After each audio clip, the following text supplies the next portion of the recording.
Boa noite a todos. Sejam todos bem-vindos à Escola Urântia. E hoje a apresentação vai ser do Mantovani, que vai apresentar a segunda parte do documento 145, né, Mantovani? Então, é com você.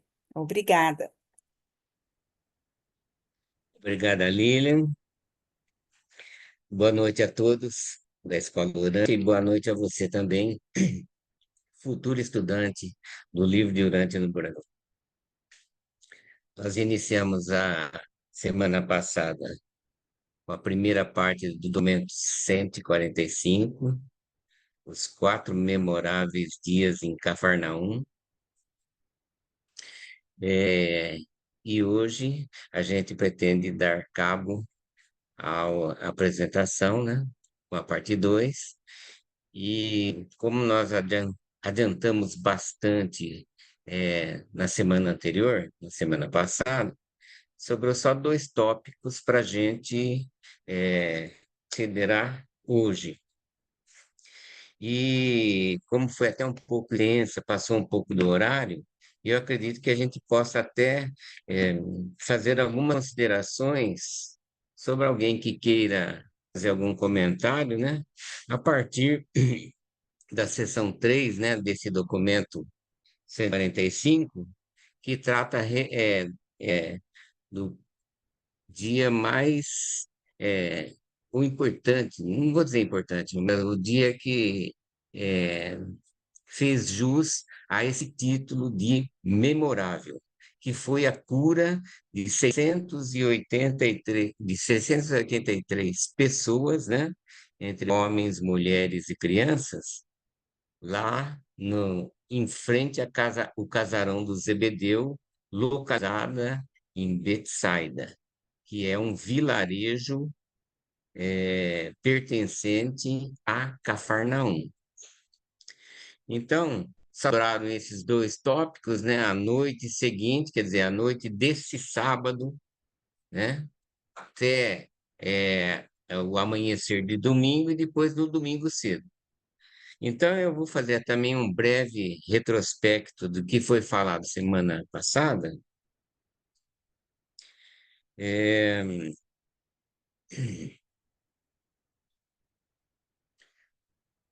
Em retorno de sua campanha ainda não pública e tão conhecida execução de João Batista, seus apóstolos chegam a Cafarnaum, Jesus e seus apóstolos chegam a Cafarnaum na terça-feira, 13 de 1 do ano 28 da nossa era, né? Sendo do casarão do Zebedeu a sua sede. Eu fiz um apanhado também da localização desse casarão, que fica à margem leste da primeira desembocadura do Rio Jordão. Os dias seguintes à sua chegada foram apropriados para o planejamento do início da pregação pública e aberta, né, pública e aberta do Evangelho do Reino, bem como para a ministração de ensinamentos a buscadores sinceros. Na sexta, 16 do 1, pela manhã, após ensinar à beira da praia, Jesus se predispôs a pescar com Davi, onde ocorreu aquela chamada, conhecida pesca milagrosa, né? Que encheram 3 barcos pesqueiros, né? É, totalmente lotados. Esse episódio também é muito conhecido, né? Principalmente na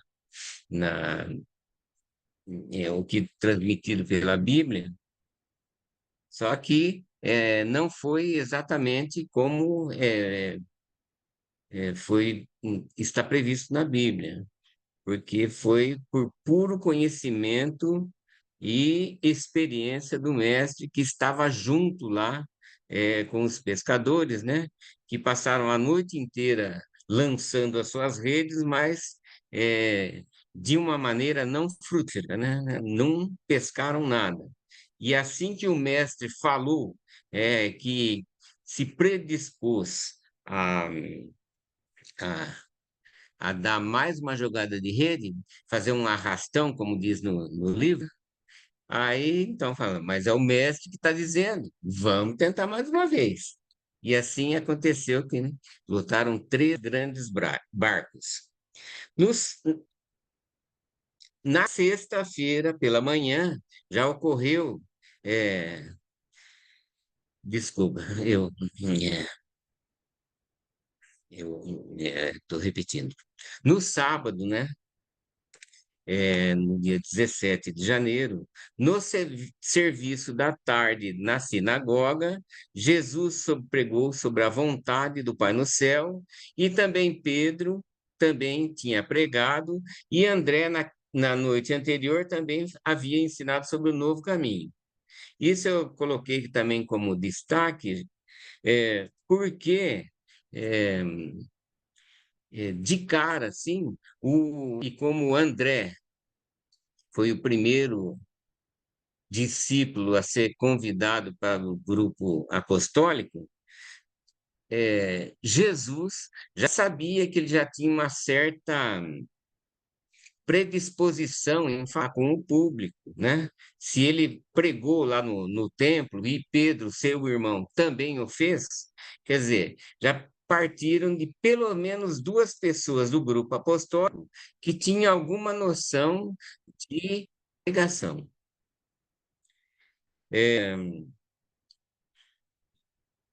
Notadamente, né, sobre a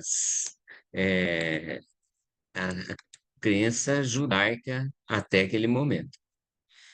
Bom, naquele dia, nesse sábado, né, teve a ocorrência do homem que sofria de epilepsia, que não foi curado naquela hora, e também a doença de malária, né, que tem a sogra do Pedro, Simão Pedro. Ao entardecer, então, daquele mesmo dia, do sábado, se deu o mais memorável dos acontecimentos em Betsaida, né? Que foi a cura dessas 683 pessoas, entre homens, mulheres e crianças, né? E que sim participou, pelo menos, da vontade do Senhor Jesus. E como nós terminamos nessa nesse tópico, né? O principal dia memorável dessa semana em Cafarnaum. E eu fiz até assim, né, uma reflexão, né, dessa ocorrência, né, desse ato criativo de cura de todas essas pessoas, né, e de uma vez mobilizando todos os seres celestiais que estavam assistindo naquele momento lá o que estava ocorrendo, entre serafins, portadores de vida, controladores físicos e também teve mais uma classe, e portadores de vida, né? Eu falei. Então, sob o comando do ajustador personalizado de Jesus, bastou uma simples expressão de compaixão misericordiosa, e também ele ainda se colocou assim, se não fosse se não fosse da vontade do Pai, eu desejaria que essas pessoas fossem curadas. Bastou simplesmente um pensamento rápido do Senhor Jesus para que isso ocorresse. E todas essas forças celestiais foram mobilizadas para executar essa sua vontade. Bom, aí, nesse ponto nós paramos, né? E, dado o adiantado da hora, nós tivemos que, né, quase que encerrar a nossa primeira apresentação da primeira parte. Então, eu fiz pro- uma proposta para vocês, no sentido de quem quiser, né, fazer alguma outra observação sobre essa ocorrência e sobre as consequências desse ato de poder, de demonstração de poder de ato criativo, e também os problemas que advierem, que adviriam posteriormente, né, com essa atitude, né, dessa cura é, miraculosa em massa. Então, se alguém quiser fazer algum comentário a respeito, né, eu está franqueada a palavra.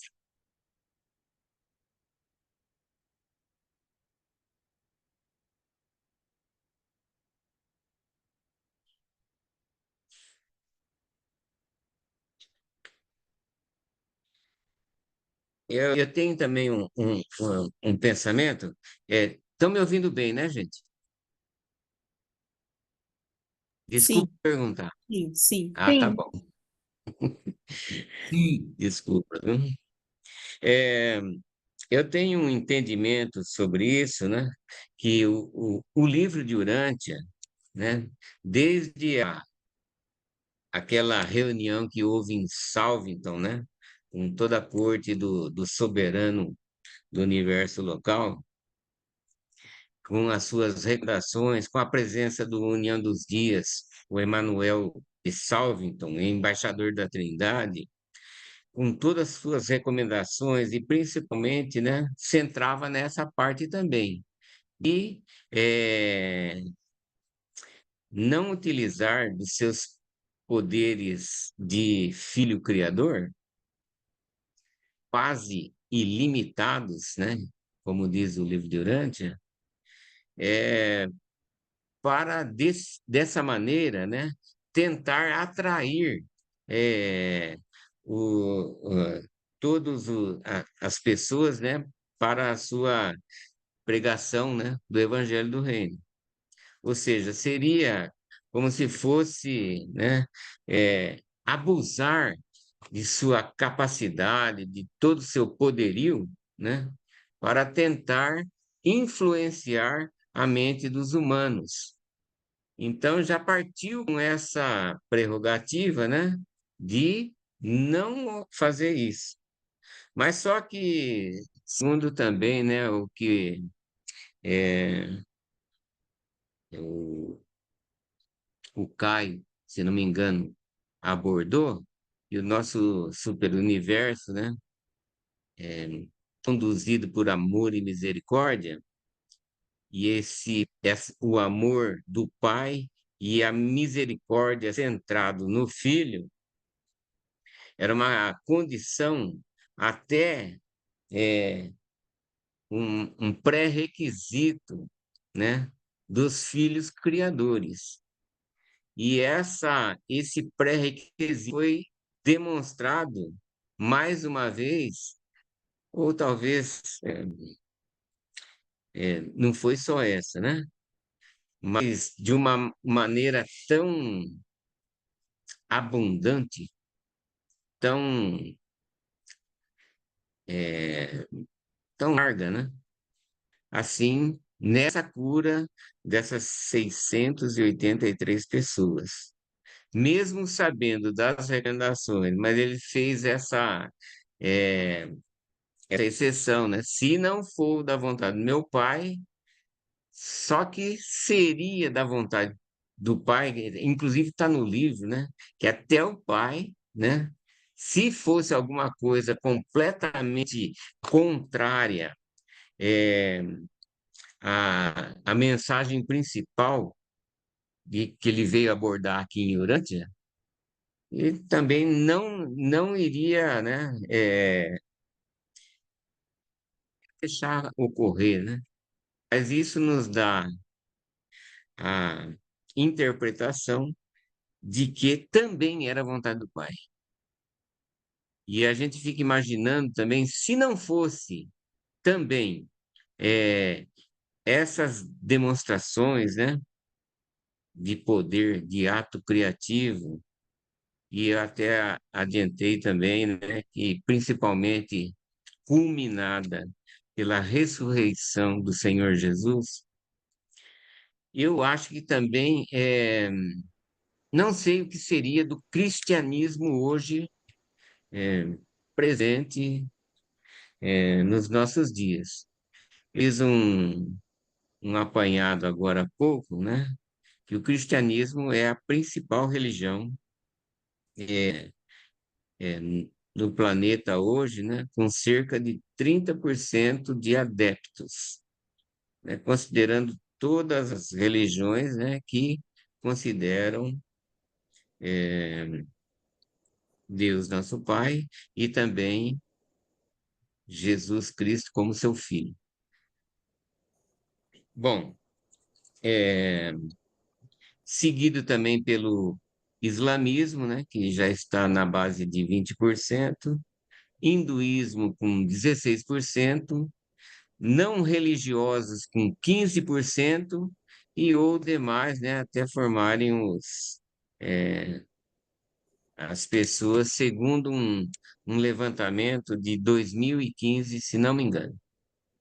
Bom, então eu faço essa ideia também, né? Que foi também, é, além de não ter sido uma transgressão do filho, foi também a vontade do pai, e embora isso fosse causar problemas futuros, eu também considero que também foi uma coisa que deveria ser feita. Se alguém quiser tiver alguma comentário a fazer, alguma objeção, fiquem à vontade.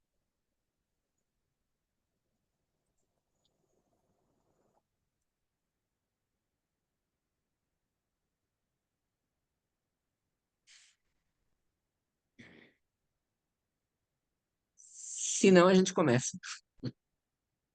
Tudo bem?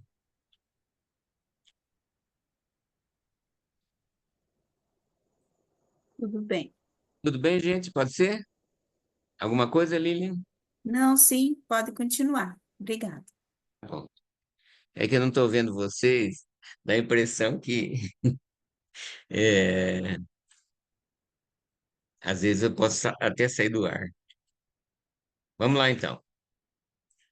Então, a noite seguinte. A noite seguinte é a noite mesmo do sábado, que é,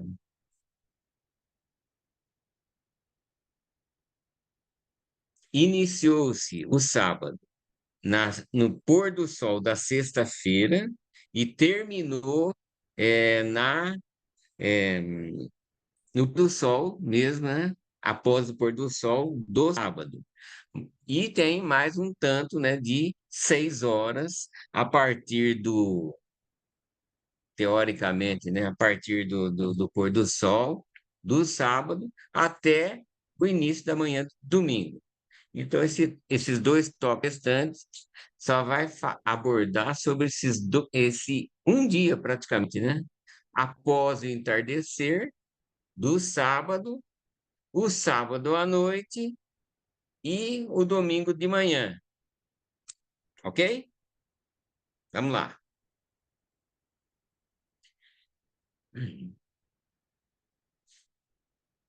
Durante a noite seguinte a esse grande desencadeamento de cura, tão rejubilante e feliz, invadiu a casa de Zebedeu.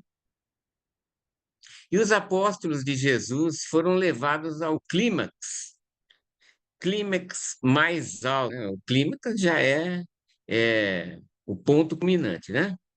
De entusiasmo emocional. Imagine, né? Depois de uma, um espetáculo emocionante dessa natureza, como não estava o ânimo de cada um. De um ponto de vista humano, esse foi provavelmente o dia mais grandioso de todos os grandes dias da ligação deles com Jesus. Nunca viram um negócio desse, né? Só viram assim uma coisa já grandiosa, mas não dessa intensidade. Em nenhum momento anterior ou posterior, as esperanças deles subiram a alturas tais de expectativa confiante.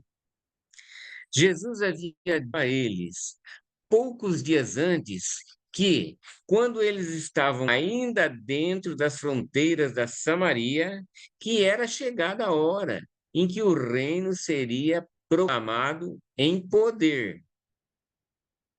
E agora os olhos deles viam o que eles supunham ser o cumprimento daquela promessa.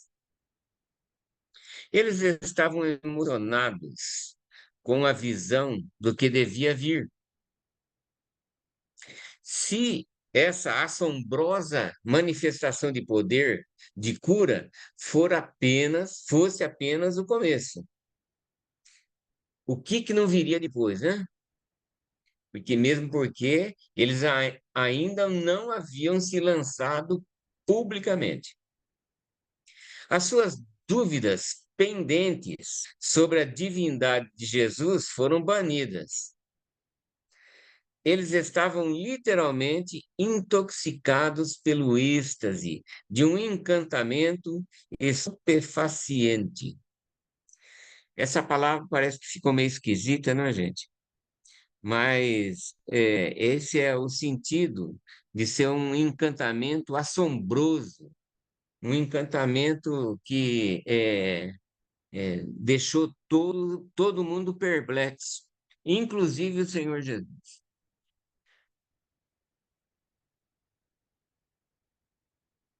Entretanto, quando todos procuraram por Jesus, não conseguiram encontrar. O mestre estava muito perturbado pelo que havia acontecido. Os homens, mulheres e crianças que haviam sido curados de diversas doenças ficaram lá até tarde da noite,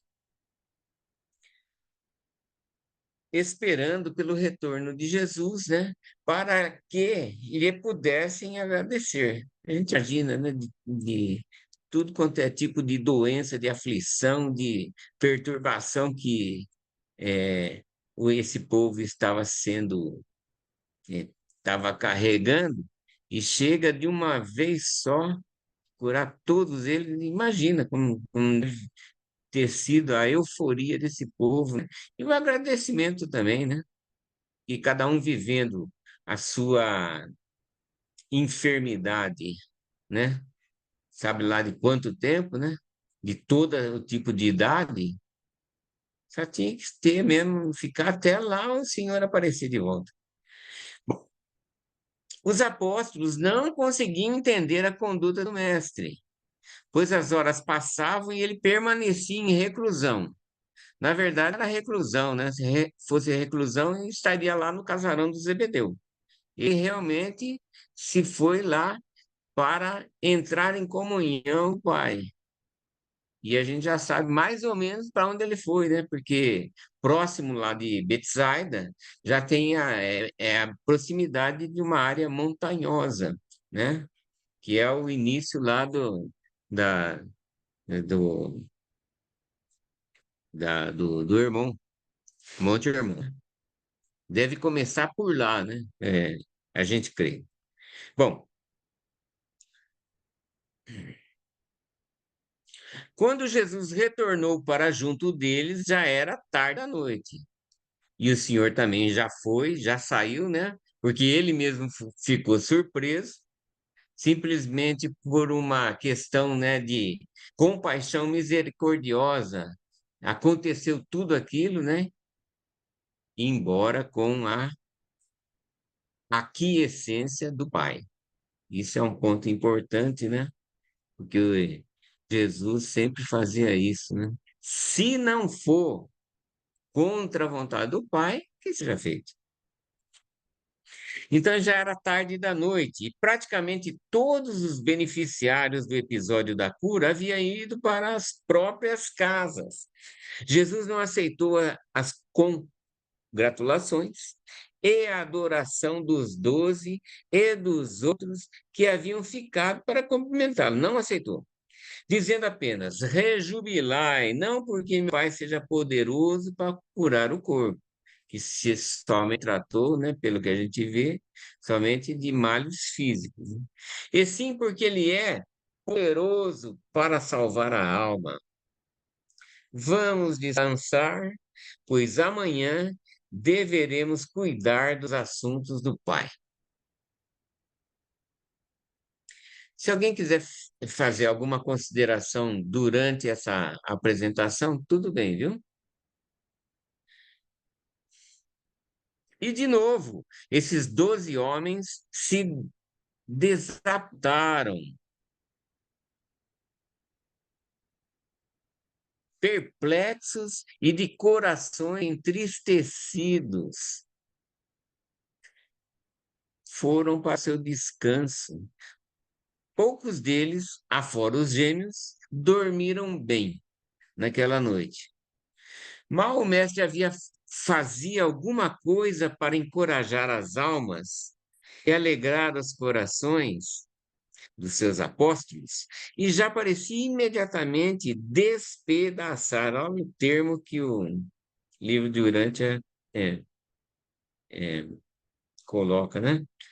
Despedaçar as esperanças e até demolir as fundações da coragem e entusiasmo deles.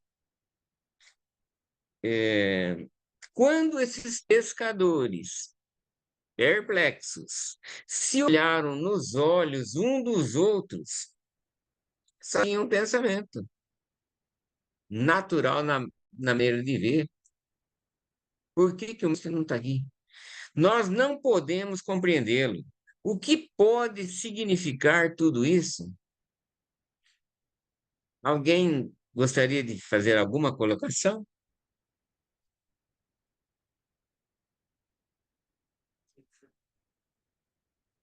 Tranquilo, Matovani. Vamos em frente.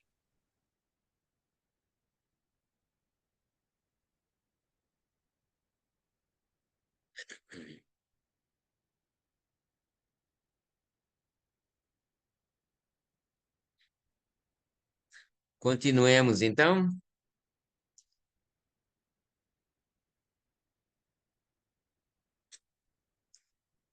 Ok. Deixa eu ver se eu...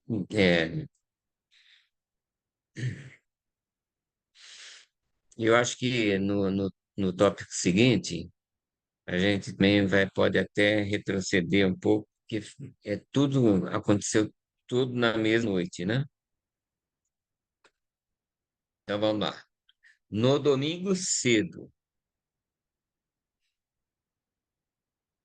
Senhor Jesus tinha se retirado, certamente para as colinas próximas, e retornou tarde da noite, e também, né, já se recolheu, e só que no domingo cedo, como era previsível, a, é, o ajuntamento de mais pessoas necessitadas de sua saúde, então o mestre também, já prevendo isso, também se retirou bem de madrugada.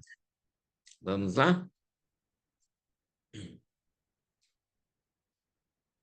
Jesus também não dormiu muito naquela noite de sábado.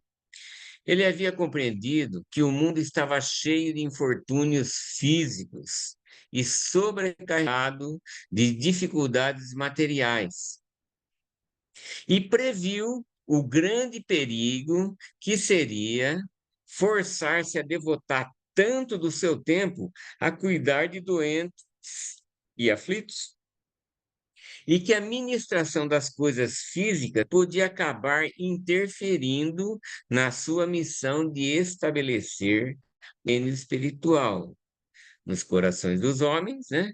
Ou que essa missão acabasse ficando subordinada à ministração das coisas físicas. A gente entende isso hoje, né? Mas se a gente estivesse lá, no meio, entre os apóstolos, ou então no meio daquela multidão, será que a gente ia imaginar isso aqui? Eu acho que não. Por causa desse pensamento e de outros semelhantes que ocuparam a mente mortal de Jesus durante a noite, ele levantou-se naquele domingo de manhã, muito antes do dia nascer, e sozinho caminhou até um de seus locais favoritos para a comunhão com o Pai. Vamos imaginar, gente? Ele, né, tomou aquela surpresa, até realmente um susto, né, de ver todas aquelas pessoas sendo curadas. Ele ficou mais surpreso que todo mundo, né? Imagina também os apóstolos. E aí, já sabendo de tudo que iria acontecer, né, das consequências que adviriam com esse ato, já se retirou para as colinas próximas a Betsaida. Quer dizer, isso já foi no sábado à noite, ficou tempo lá e tarde da noite retornou para o casarão. Aí, antes de amanhecer o dia, já se retirou para o mesmo local, ou, né, um lugar já é, nas proximidades, né, para novamente entrar em comunhão com o Pai.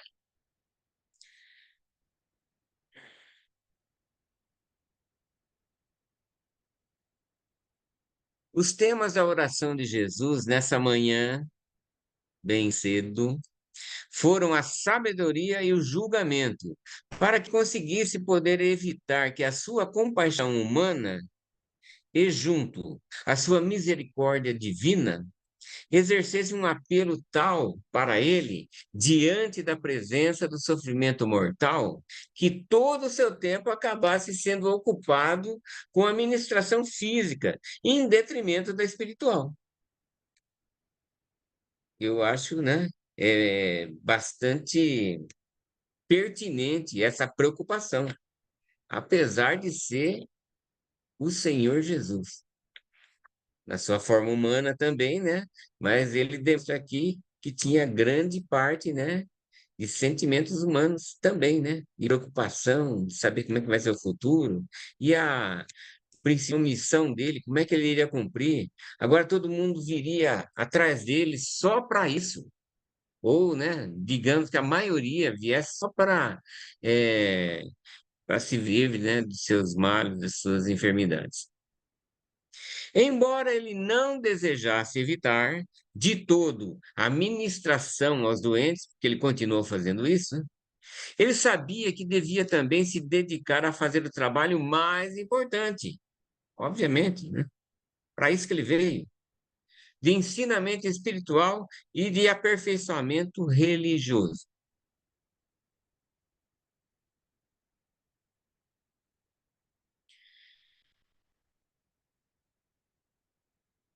Jesus sempre ia às colinas para orar, porque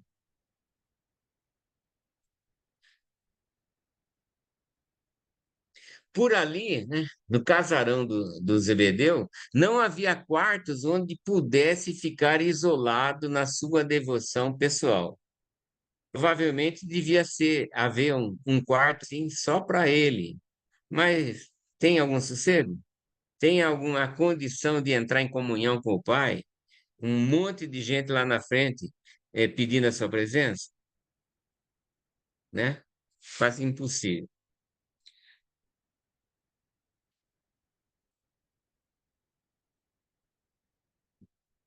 Deixa eu fazer uma consideração aqui também, gente. É, sobre essa parte aqui de isolamento do mestre, né? Para tratar com as coisas com o Pai Universal. Era uma condição sempre presente na vida do Senhor Jesus, o fato dele se retirar para entrar em comunhão com o Pai, para a oração e certamente também para a adoração.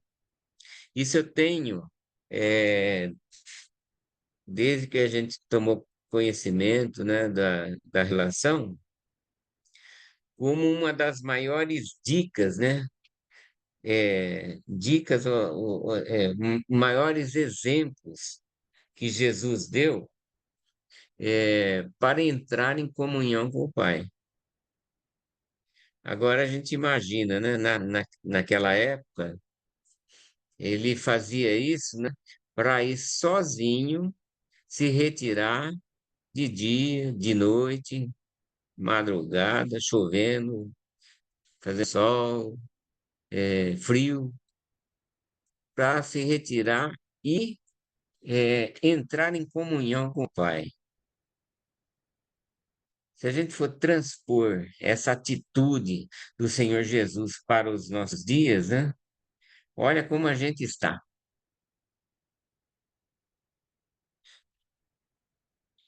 Se alguém quiser fazer alguma observação, esteja à vontade.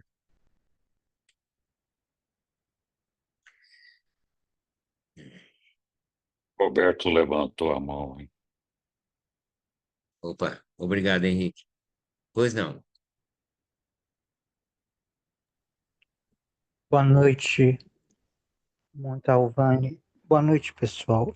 Olha, esse hábito, essa prática de Jesus de adorar a Deus me faz lembrar a fala de uma orantiana do Arizona.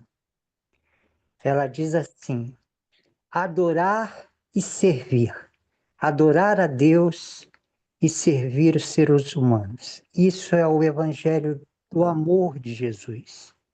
Então você ama a Deus, você reserva um tempo para adorar a pessoa de Deus e depois você ama servindo os irmãos. Amor a Deus, amor fraterno. E o interessante é que o ciclo circadiano, que é o ciclo de um dia, você tem a noite e o dia. Então, se a gente se organizar, a gente sempre pode reservar um horário pouco antes de dormir e antes de levantar para adorar a Deus. E durante o dia, a gente ama e serve os nossos irmãos com amor fraterno. Então, eu acho que esse hábito de Jesus é muito inspirador de como praticar o evangelho do amor a Deus e o amor ao próximo.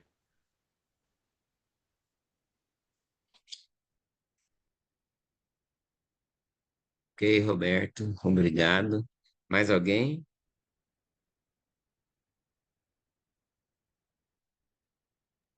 Ô, Mantovani, Pois é, não, Henrique.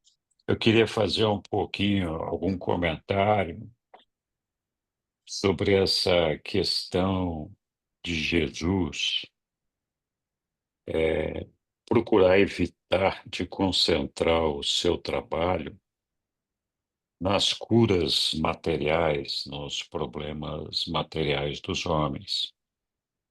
E essa preocupação de implantar aqui o reino de Deus e fazer o desenvolvimento espiritual. A maioria de nós tem uma dificuldade de entender, primeiro, porque as pessoas ficam doentes, né? Segundo, porque que elas sofrem nesse corpo físico que a gente tem, né? E a gente não pode esquecer que esse corpo aqui, ele termina, né? Ele vai passar. Então, em algumas passagens, Jesus nos lembrou, não aqui nesse documento, mas em outros, nos lembrou que os nossos problemas biológicos, nossos problemas de saúde física, assim como até outros de saúde mental, são uma decorrência natural do processo evolutivo em que nós estamos envolvidos combinado com outras coisas, onde nós mesmos temos responsabilidade por alguns desses erros, ou por causar alguns desses problemas, muitas vezes por ignorância. E tem um terceiro elemento aí, que é a própria falha adâmica, a falha do princípio planetário. Então, a falha adâmica impediu que a gente pudesse ter uma elevação biológica. Então, é importante a gente pensar nisso, porque no plano do Pai existe uma estratégia de ação biológica que vai reduzir os nossos problemas, as nossas doenças, as nossas deficiências. Então, isso não está fora do radar do nosso Pai, né? Infelizmente, esse processo não deu certo em função da falha adâmica. E, evidentemente, muitas vezes nós mesmos acarretamos consequências para as nossas saúdes, para a nossa biologia, devido a problemas equivocados de miscigenação, de acasalamento, de cuidado com a doença e uma série de outras coisas. Então, de fato, é lamentável que a gente tenha que passar por uma situação de sofrimento em decorrência dessas deficiências de saúde, né, que mutilam as pessoas e trazem sofrimento. Então, por que que o nosso pai não daria uma atenção para resolver todos esses problemas, né? Então, o pai sim se preocupa com essas coisas.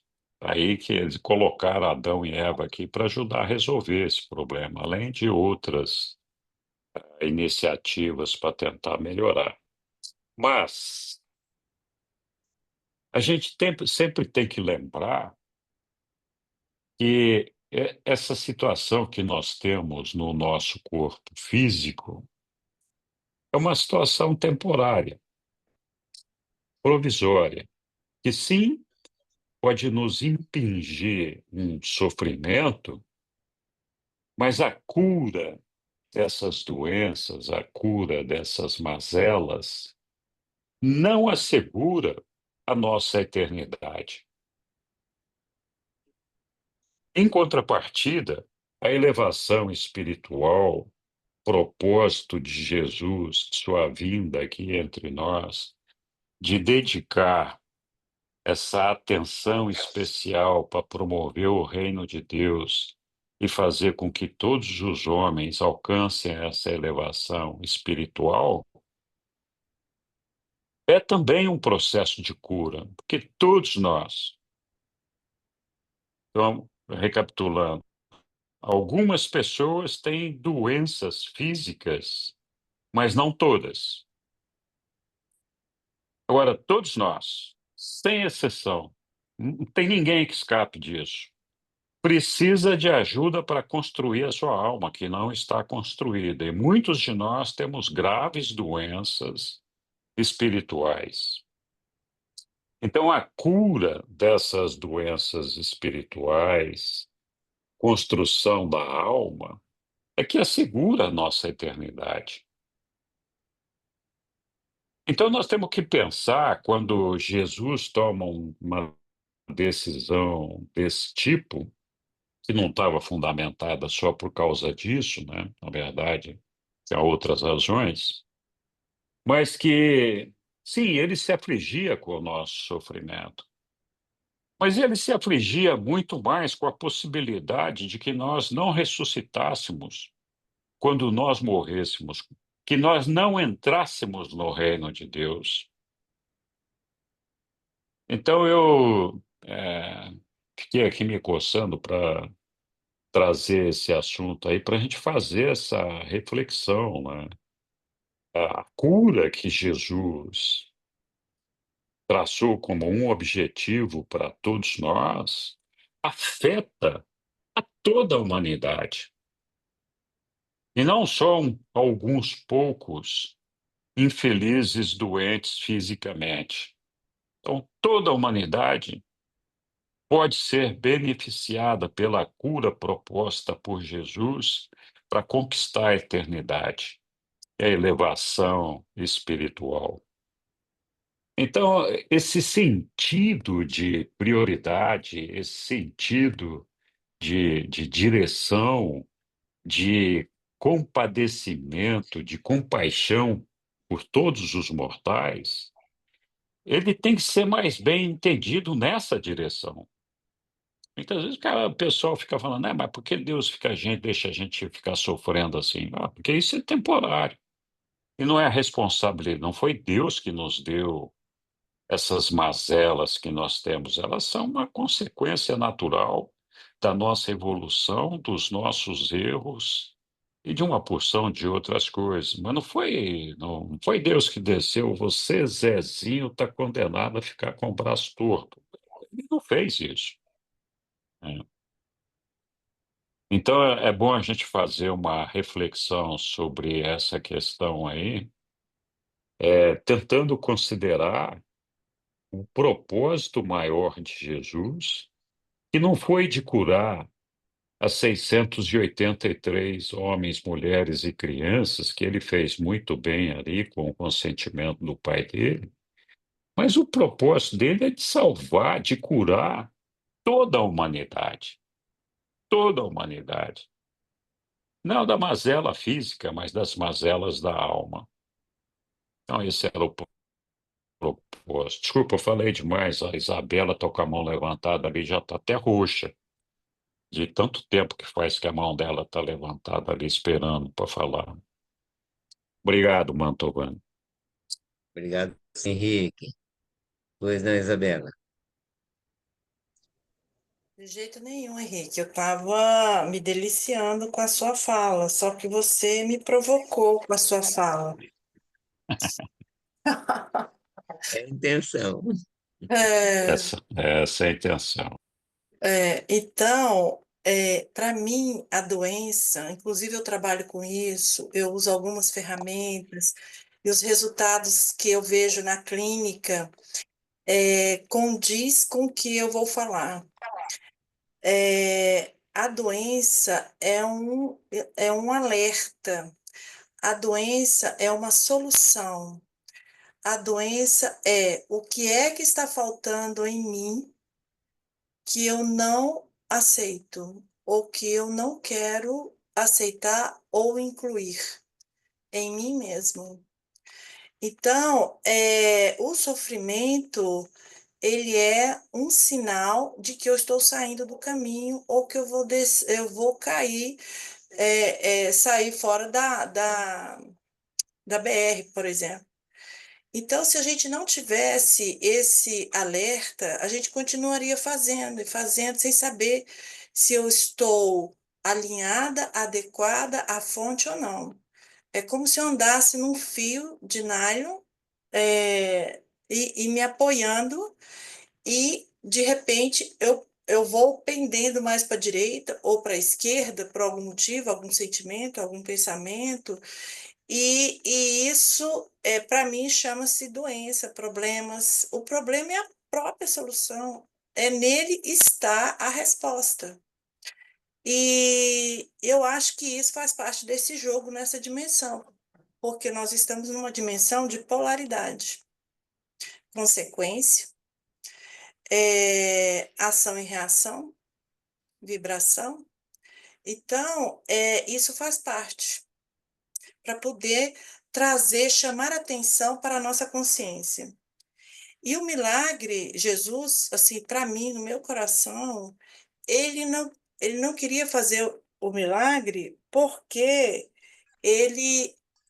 a gente tiraria o foco de nós e olharíamos para fora.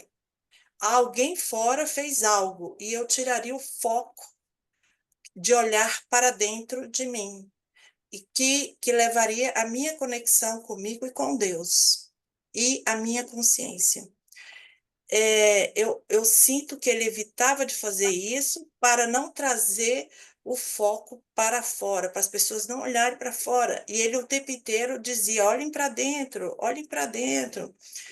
Então, a minha compreensão é essa. E, por outro lado, nós nascemos dentro de uma família. Essa família é como se a gente estivesse dentro de uma piscina.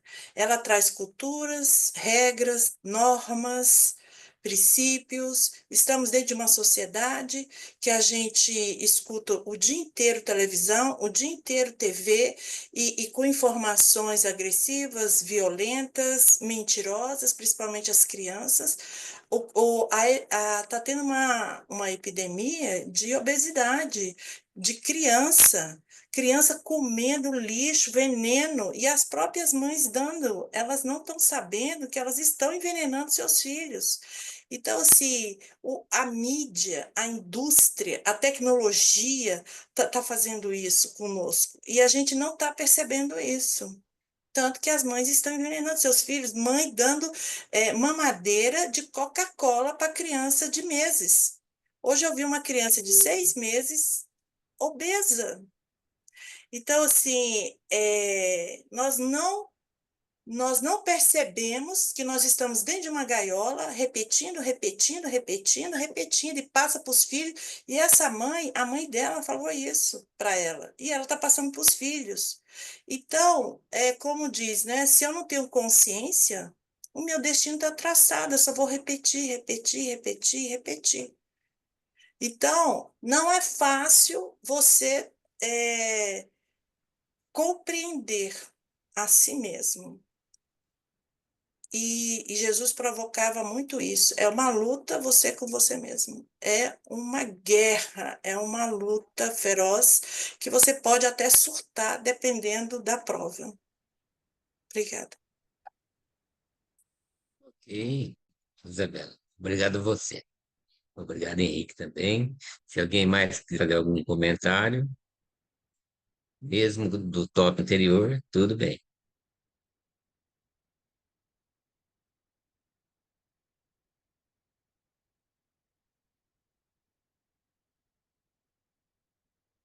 Podemos continuar? Então vamos lá. Pedro não conseguiu dormir naquela noite e assim, muito cedo, pouco depois de Jesus ter saído para uma prece, ele acordou Tiago e João, pois os três faziam parte da guarda pessoal do mestre. Vocês lembram, né? E os três foram ao encontro do mestre. Depois de mais de uma hora de busca, encontraram Jesus e imploraram a ele que lhes dissesse qual o motivo de sua estranha conduta. Eles desejavam saber por que ele parecera perturbado com a poderosa efusão do espírito de cura, já que todo o povo estava transbordando de júbilo e já que os seus apóstolos estavam tão contentes. Durante mais de 4 horas, não foi nenhuma nem duas, 4 horas para fazer essa explicação. Jesus empenhou-se em explicar a esses três apóstolos o que havia acontecido. Ele mostrou-lhes o que se passara e explicou sobre os perigos de tais manifestações. Ele tinha muito bem em mente, né, exatamente no que ele iria dar, né? Jesus confidenciou-lhes sobre o motivo de ter vindo orar. Ele buscava deixar claras para os seus seguidores pessoais as razões verdadeiras pelas quais o reino do Pai não podia ser construído sobre a realização de prodígios e de curas físicas, obviamente, né? Para a mentalidade do Senhor. Agora, para a mentalidade dos apóstolos e daqueles que foram beneficiados pela cura em massa, realmente fica difícil de entender a atitude do mestre, por que que ele, né, se evadiu do local. Mas eles não podiam entender o seu ensinamento. Na minha opinião, obviamente, podia entender. Nesse meio tempo, cedo, na manhã de domingo,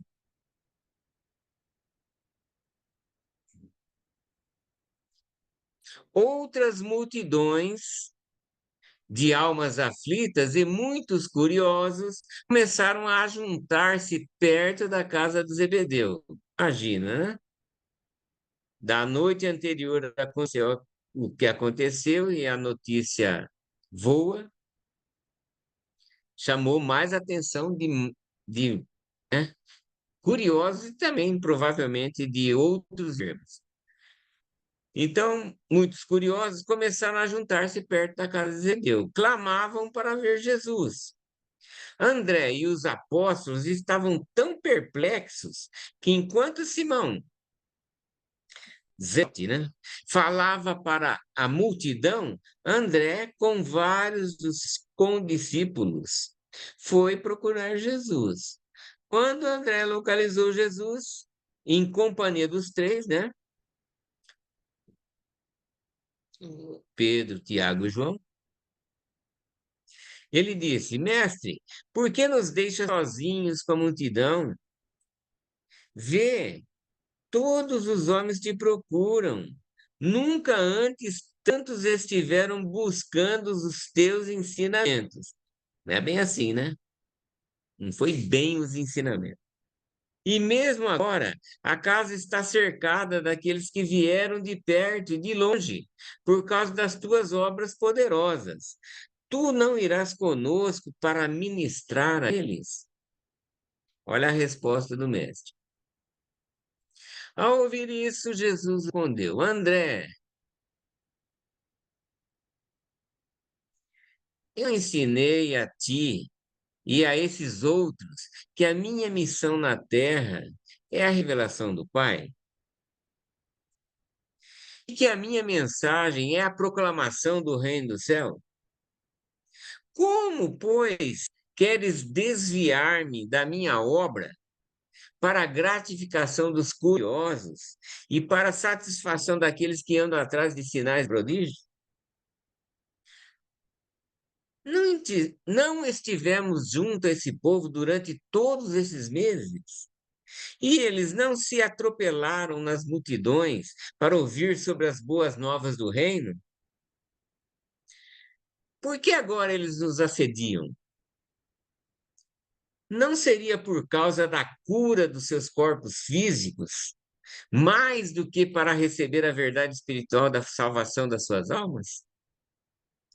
Quando os homens sentem-se atraídos para nós por causa de manifestações extraordinárias, muitos deles não vêm em busca da verdade da salvação, mas da cura para os seus males físicos e para também assegurar a libertação das suas dificuldades materiais. Humanamente natural, certo? Durante todo esse tempo, eu estive em Cafarnaum, tanto na sinagoga quanto junto ao mar, eu proclamei as boas novas do reino a todos que tiverem ouvidos para ouvir e corações para receber a verdade. Não é da vontade do meu Pai que eu volte convosco, falando com André, né? Para ministrar aos curiosos lá que vieram na casa do Zebedeu, na manhã de domingo. Não é da vontade do meu Pai que eu volte convosco. Não é da vontade do Pai, nem da dele. Porque poderia novamente ocorrer um ato de compaixão misericordiosa novamente, né? E talvez até piorar a situação dessa sessão não almejada. Então, não é da vontade do meu Pai que eu volte convosco, para satisfazer a esses curiosos e para ocupar-me com a ministração das coisas físicas, abandonando as espirituais. Eu vos ordenei que pregassem o evangelho e que ministrassem aos doentes. Mas eu não posso ficar ocupado pelas curas e deixar de lado meus ensinamentos. Não, André, não vou voltar. Vai e diga ao povo para acreditar em tudo aquilo que nós lhe ensinamos e para rejubilar-se com a liberdade de filhos de Deus. E te prepara para a nossa partida rumo a outras cidades da Galiléia. Enquanto isso, eu vou esperar você aqui pela tua volta.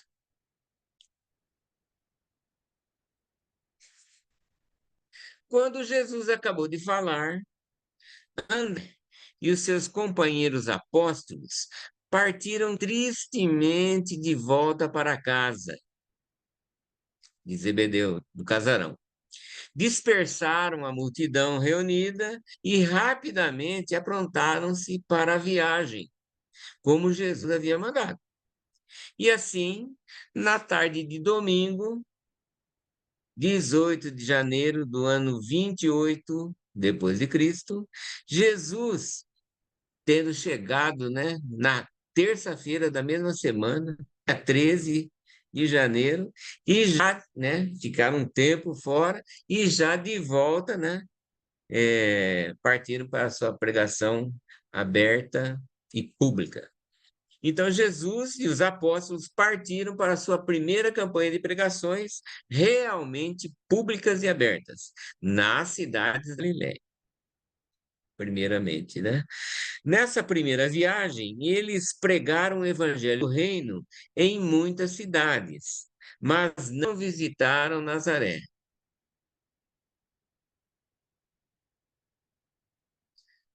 Naquele domingo à tarde, pouco depois de Jesus e os seus apóstolos terem partido para Rimon, os seus irmãos Tiago e Judá vieram vê-lo, batendo na casa do Zebedeu. Por volta do meio-dia, Judá procurou seu irmão Tiago e insistiu para que fossem até Jesus. No momento em que o Tiago consentiu em ir com Judá, seu irmão, Jesus já havia partido. E ele diz, né, que partiu logo depois do meio-dia para essa cidade aqui, que é uma cidade da Galileia e que fica próximo a Nazaré. No texto fala que eles não foram para Nazaré, mas essa Rimon aí e outras cidades também pertencem à Galileia, mas ele não passou por Nazaré.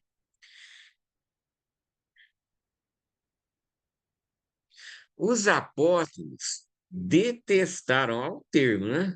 Detestaram ter de abandonar Cafarnaum, onde um interesse tão grande havia sido despertado.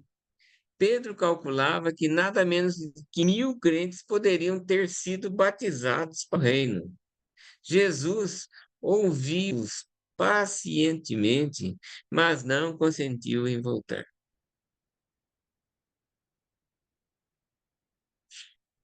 O silêncio prevaleceu durante um certo tempo, e então Tomé dirigiu-se aos seus companheiros apóstolos, dizendo: Vamos, o mestre já disse, não importa que não possamos entender plenamente os mistérios do reino do céu. De uma coisa estamos certos, seguimos um instrutor que não busca nenhuma glória para si próprio. E ainda que, de um modo relutante, seguiram todos para pregar as boas novas nas cidades da Galiléia.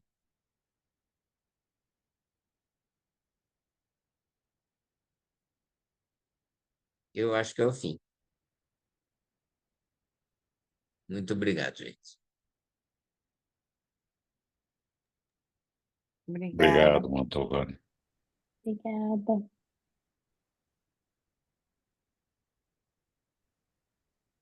Pois não, Isabela. Está franqueada a palavra agora para qualquer comentário, pergunta. Obrigado, foi linda a apresentação.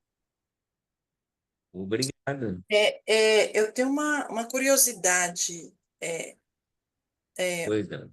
Tovani, né? Jesus, ele disse que era desfocar, fazer a cura. E que as pessoas foram buscando a cura física e não tomando consciência de si ou conhecendo, ou, enfim, conhecendo o Pai dentro de si, né? Porque eu vou dar um exemplo. É, uma pessoa extremamente gordinha, ela vai para a psicóloga e ela vai fazer a cirurgia para diminuir de volume.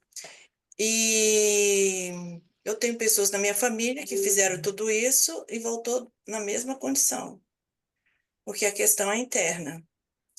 Então, Jesus fez essa cura.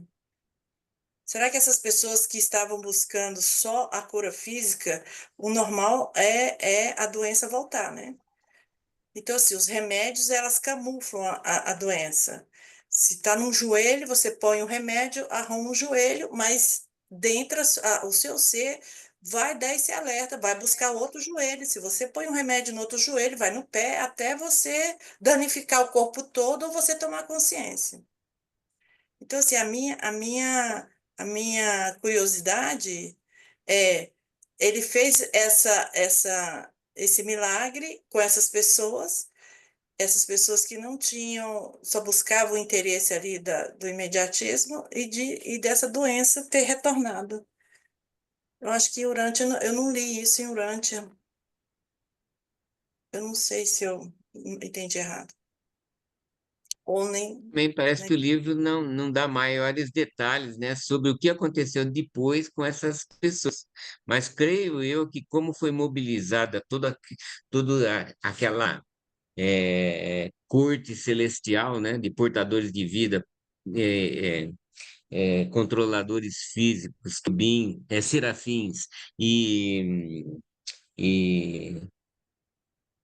tem mais uma classe de seres, né? Criaturas intermediárias também, né? E que fizeram é, todo esse movimento dentro de muito pouco tempo, foi uma cura em massa e instantânea. Então, eu acredito que desses males não tenham sido ouvido, tenha havido alguma recorrência nisso. Ou seja, e tinha, né, males toda a espécie. Mas como envolveu todo um ato de poder criativo, eu acredito que não deva ter né, ocorrido essa repetição, mesmo que depois, mesmo que posteriormente. Acredito eu, mas né, o livro de Urântia não trata disso. Mas Porque, o princípio honesto era outra coisa. porque Pois não?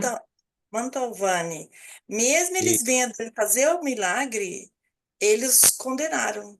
Na hora de escolher, escolheram Barrabás. E muitas daquelas pessoas viram ele fazendo sim, muita coisa. sabe como é que é, né? Sim, mesmo assim. Mas É. aí já era outro povo, né? E tinha o pessoal que era é, é, que foram depor contra o mestre e ainda solicitar a sua crucifixão, né? E a soltura do Barrabás, mas foi todos um pessoal cooptado pelo Sinédrio de Jerusalém. Provavelmente, né, eu não sei, né? Mas devia ter muito pouca gente do norte da Galiléia presente lá em Jerusalém nesse dia aí. Acho eu. Mantovani, você pode colocar Ah, Digo, no, posso. colocar o povo. Desculpas, Lilian. E Deixa eu... O Henrique está no, na vez de Tá falar. ok. Tudo bem. O Henrique, eu vi que tinha levantado a mão. Se quer alguém mais?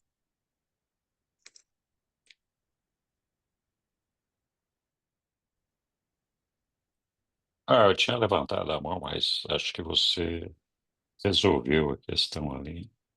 Bem, eu entendo o que a Isabela está colocando.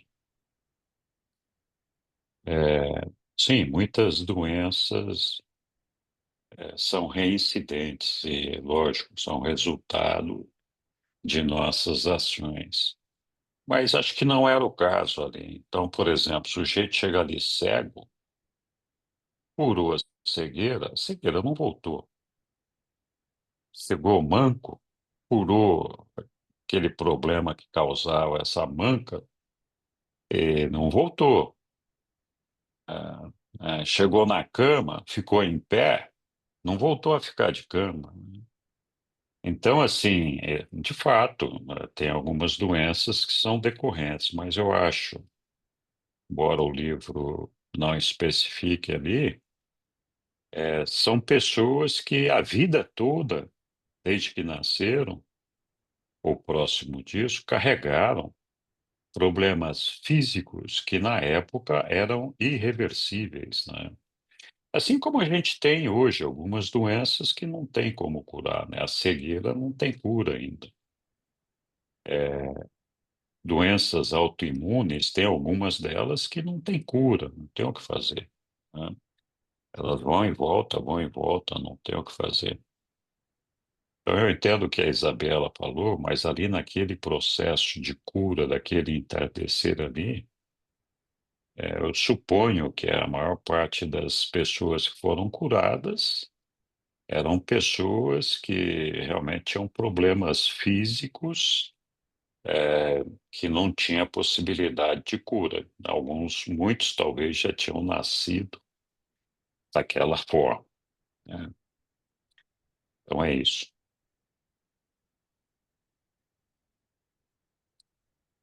Obrigada. É Ok, nada. Isabela.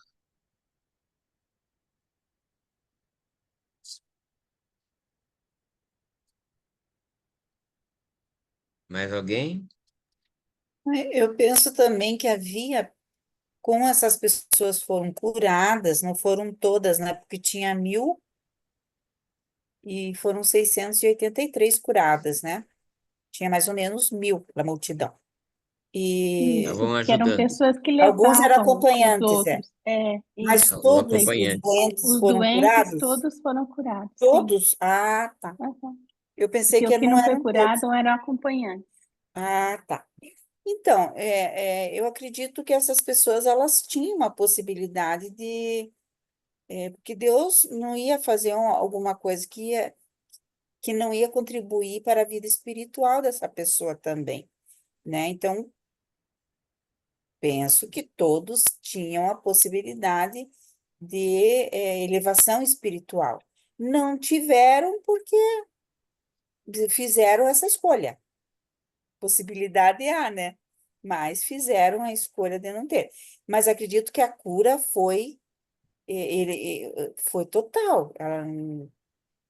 Pode ser que tenha aparecido alguma outra doença, mas a cura foi total. Eu acho que foi porque se é um milagre, né? Então é de Deus, então é total. Agora, o livro não fala se algum voltou a ter alguma, alguma, algum problema. Pode ser que voltou a ter algum problema de outro tipo de. Um tinha dores de cabeça, começou a ter dor de estômago, né? Come coisa errada, entendeu? Mas não a mesma doença. Acredito que a mesma doença estava curada, em nome de Jesus.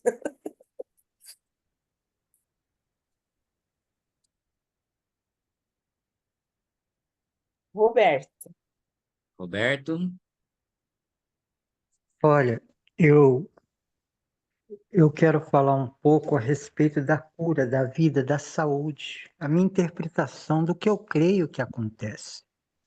Jesus, às vezes, quando ele curava, ele falava: a sua fé te curou. Ou seja, a fé, a confiança na pessoa de Deus, ela nos abre para a possibilidade de cura. Quem cura, na verdade, eu creio, é o divino, é nosso Pai adorado.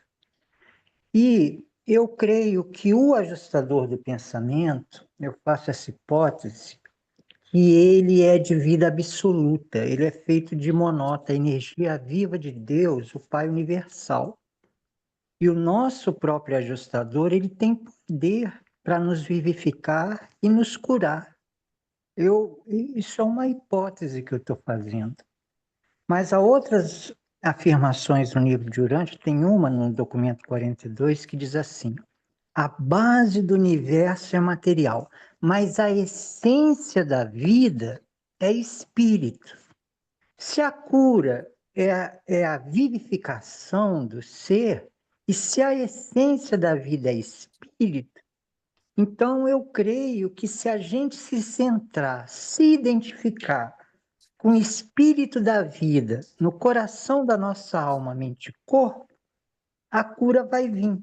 Isso é um indicador de como essa presença divina no nosso próprio interior pode ser uma fonte de cura. E eu digo mais, a gente tem um corpo, uma mente, uma alma e o espírito divino.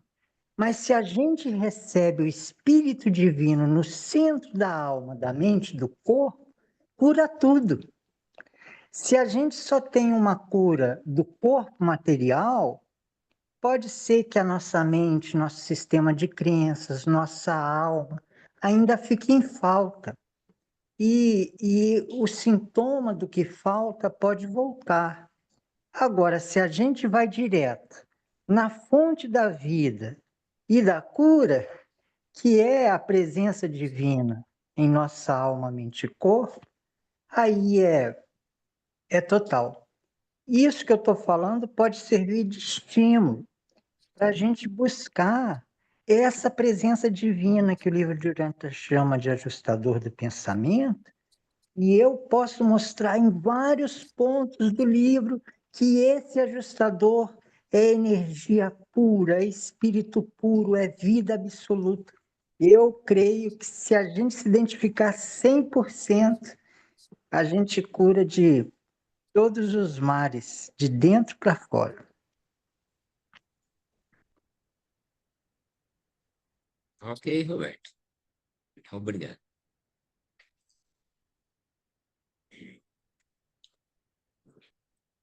Alguém mais?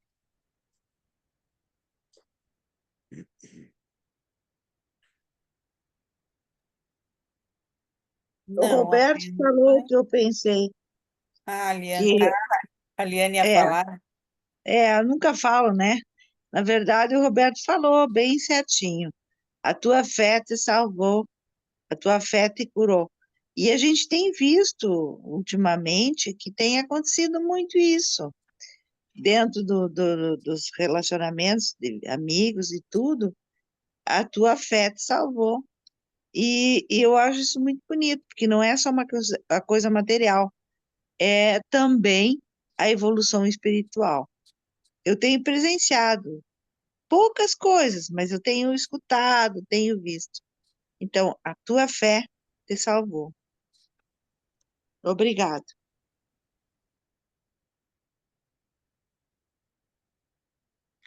Eu também concordo com a parte do Roberto, dizer que isso pode realmente partir de um princípio do interior para o exterior. E também voltando um pouco no que eu ressaltei sobre como o Senhor Jesus se prepara para isso e aonde ele vai, que eu acho que serve também de reflexão para a gente, né? Talvez de até tentar imitá-lo.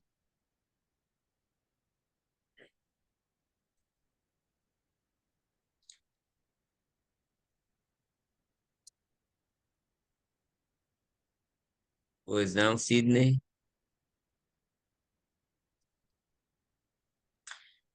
Na verdade, um pouco para frente no texto, explica que, como é que ele diz aqui, daqueles que receberam a cura física,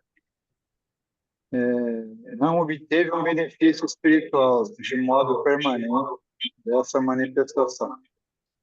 Um pequeno número, de fato, se viu edificado por essa ministração física. Quer dizer, na verdade, como o próprio livro fala, a cura física não resolve muita coisa. A pessoa logo em seguida esquece que ele está bem, está tudo ótimo. É como hoje, né? Que a gente costuma dizer aqui nos grupos, né? Será que quando eu estou bem, está tudo ótimo? Não tenho dívida, não tenho problema nenhum, está tudo muito bem? Eu lembro de falar com o pai, é só um exemplo, né? Nós mesmos somos assim. Ah, aí quando o bicho pega, oh meu Deus, me ajuda, pelo amor de Deus. Aí cai, né? Então, o ser humano é dessa maneira. É difícil, né? Sobre o que a Isabela falou lá, falou de cirurgia bariátrica, né? Mas é comprovado, se você voltar a comer, o estômago vai dilatar de novo. É você que tem que controlar. Não é Deus, não é ninguém, né? É a pessoa. É só isso, obrigado.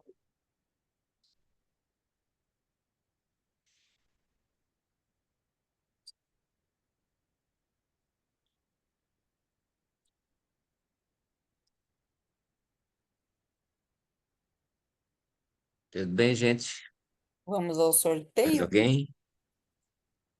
Se ninguém quiser mais se pronunciar, podemos sim, Lina.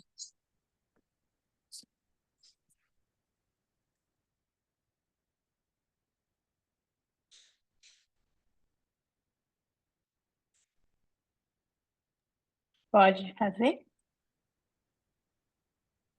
Tudo bem, Sueli. Só preciso que alguém me habilite.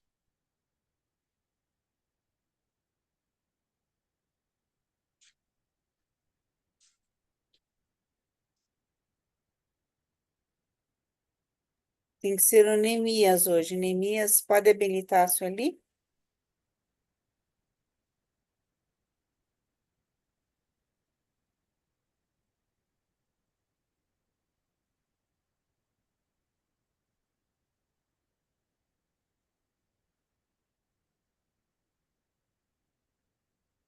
Neemias?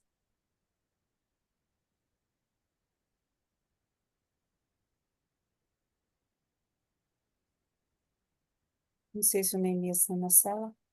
Deve estar ocupado. É que eu entrei, hoje eu não entrei pela escola, Uhum, e aí, eu também não. então, Vou mandar uma mensagem para ele.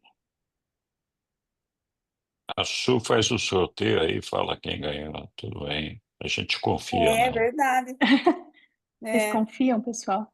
confiamos plenamente. Então, só preciso que alguém vai me falando os nomes, por favor. Aí eu posso falar. Uhum, É o Mantovani, uhum. Quem mais? Leopoldo, a Isabela, Moacir, Maria, Maria Lanes? Maria Lanes, né? Neemias, Zé Já tirei, Rodrigues, Marcelo. Zé Rodrigues, Uhum, Liane, Fernando, Sandal, Aélio, Sidney, Ilza, Roberto, André e Helder. Você falou o Leopoldo? Ah, tá. Já tá. Aham, Então, eu vou sortear, tá? tá.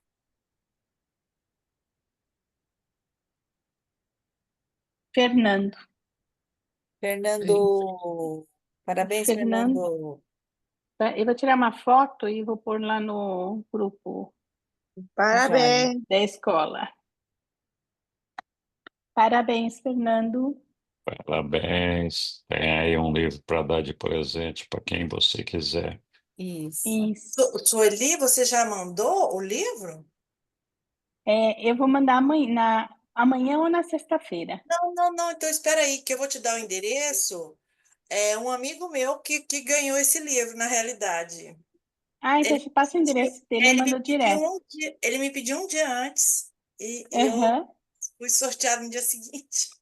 Ai, que Ai, legal. que legal. Eu vou te passar Eu o endereço geralmente. dele. Ele Aham. mora em Eu São geralmente. Paulo. Ah, tá bom, então. Você me manda e eu encaminho. Depois eu te mando uma foto. E eu acho que o Fernando, não sei, acho que o endereço dele é novo, Sussu. Depois, Fernando, Então você manda o teu ele vai ter que endereço. me passar. Uhum. É. E a semana que vem, daí é o documento 146, e eu convido a todos que estejam aqui, né? Que nós vamos começar um novo documento e eu que vou apresentar, tá bom? Eba!